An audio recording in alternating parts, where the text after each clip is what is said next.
What if everything you have been taught about the past is incomplete? What if, before the world you know, there existed a civilization so advanced, so harmonious, so breathtaking in its beauty and capability, that its very existence had to be erased from the record of history? This is Episode 1, The World Before the Reset. Once, this Earth was home to a global civilization.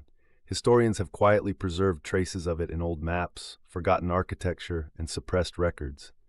Some call it Tartaria, a vast civilization, a golden age of humanity that stretched across continents, connected not by roads of commerce but by invisible rivers of energy flowing through the land, the air, and the earth itself.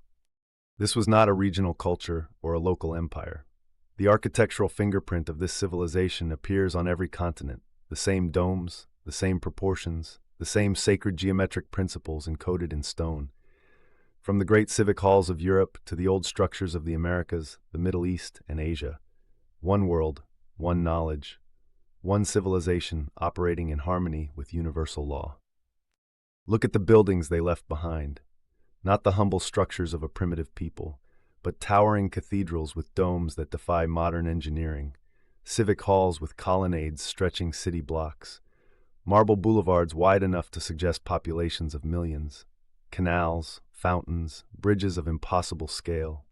These cities were not rough settlements. They were masterworks, designed with intention, built with knowledge, expressing in every carved surface a deep understanding of mathematics, proportion, harmony, and the invisible forces that govern the natural world.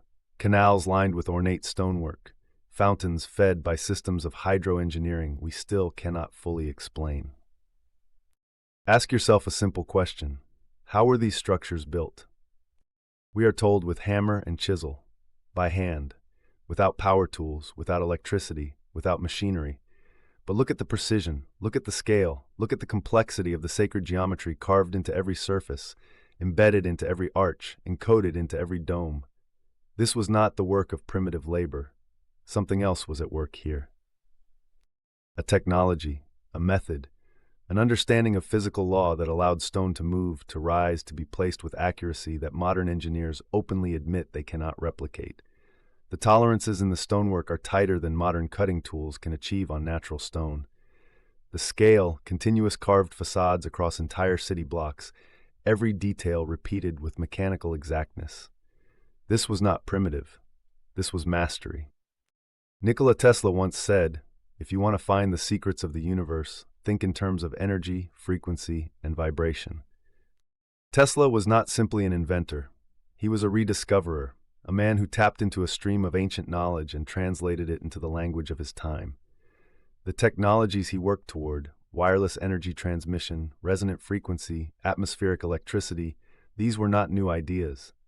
They were memories, echoes of a civilization that had already solved these problems long before. The Wardenclyffe Tower was not a prototype for the future.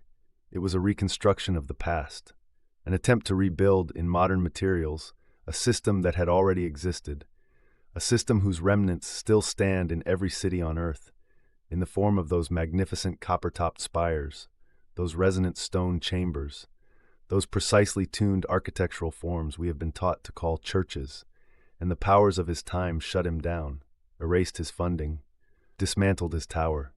Because free energy available to all is the one technology that systems of control cannot survive. Because the builders of the old world understood what we have forgotten. They understood that sound is not merely noise. Sound is a creative force. The great pipe organs housed inside these cathedral halls were not musical instruments in the way we think of them. They were frequency machines, generating tones so low, so precise that they could move stone, calm the mind, and align the human body with the natural harmonic field of the earth. The science of cymatics demonstrates this clearly. When you apply sound to a surface covered in fine particles, those particles self-organize into precise geometric patterns, sacred geometric patterns, the same patterns carved into every old-world building on Earth. This was not coincidence. This was knowledge in action. Sound was used to move matter, to shape space, and to maintain the coherence of entire populations.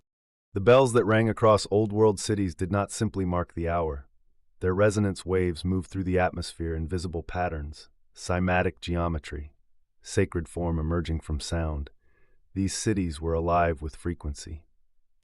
The stained glass windows, those breathtaking arrangements of color flooding cathedral interiors, were not decorative. Each color carries a specific frequency. Red, amber, blue, violet. These were healing chambers, frequency clinics. The cathedrals were not built for worship. They were built for well-being, for coherence, for the elevation of human consciousness. Light is frequency. Every color in the visible spectrum carries a specific vibrational signature. Modern chromotherapy, the use of colored light for healing, is not a New Age invention. It is the rediscovery of an ancient science built into the architecture of the old world in glass and stone. A human being could walk into these spaces carrying the stress and dissonance of daily life and walk out realigned, restored, coherent. And the spires, those magnificent copper-topped spires reaching toward the sky, were not ornamental. Copper is a conductor. These spires were antennae, connecting the buildings to the atmospheric energy field surrounding this planet, drawing down free energy, zero-point energy, the power of the Earth itself. The Earth generates an enormous electromagnetic field. The atmosphere crackles with electrical potential. The Schumann resonance, the measurable heartbeat of the Earth's electromagnetic environment, was clearly understood and utilized by the old world builders. These spires channeled that power through copper and stone into the buildings below, powering them, warming them, lighting them, making them hum with the living frequency of the planet. This was not magic. This was physics. Advanced physics we have been systematically prevented from rediscovering. There were no fossil fuels before the reset, no coal smoke, no combustion engines. Energy was everywhere, freely available to those who understood how to receive it. And this civilization understood. Above these cities moved elegant airships, silent, graceful, powered not by burning fuel, but by principles of resonance and atmospheric energy that we have yet to rediscover. No exhaust, no infrastructure, no dependence on any centralized system of fuel production or distribution. The old world was not primitive in its relationship with energy. It was liberated from it. Energy was a commons, a birthright, as natural and available as the air itself. This was a world where technology and nature were not opposites, where architecture healed, where sound built, where energy flowed freely to all people, where the laws of the universe were not secrets, but common knowledge. And then it was gone. Not slowly, not gradually, not through the natural decline of a civilization that had run its course. It vanished, comprehensively, suddenly, globally, in a single catastrophic event that buried cities, erased populations, and reset the clock of human history to zero. And then from the wreckage, a new order emerged, one that controlled the narrative of what had come before. The mud flood came. Cities were buried, libraries burned, knowledge was erased, suppressed, and replaced with a false history designed to make you believe that humanity began in ignorance and has only recently risen towards civilization. Look at the photographs from the 1800s. Buildings with ground floors already underground, windows beginning 10 feet below street level, doors opening into walls of earth, in city after city, on every continent, libraries burned, the great repositories of human knowledge systematically destroyed. What survived was carefully curated, filtered, and rewritten. A new history assembled, one designed to make you forget what was. But the evidence remains for those willing to look. The buildings are still there, partially buried, repurposed, renamed, but there. The geometry is still carved into the stone. The proportions still speak the language of a civilization that understood the universe in ways we are only beginning to remember. The evidence is everywhere, hidden in plain sight, for those who know how to see it. The forces that have shaped the modern world fear one thing above all else. They fear the awakening of human consciousness. They fear the moment when enough people look at an old world building and ask the question that changes everything.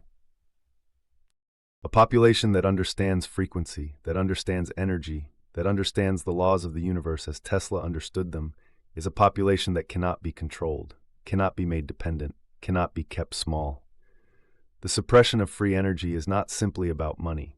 It is about keeping human beings in a state of scarcity, dependency, and amnesia, forgetting what they once were, forgetting that they are, themselves, frequency, vibration, consciousness navigating a material world. How is this really built? We are that moment. This is part one. Stay with us.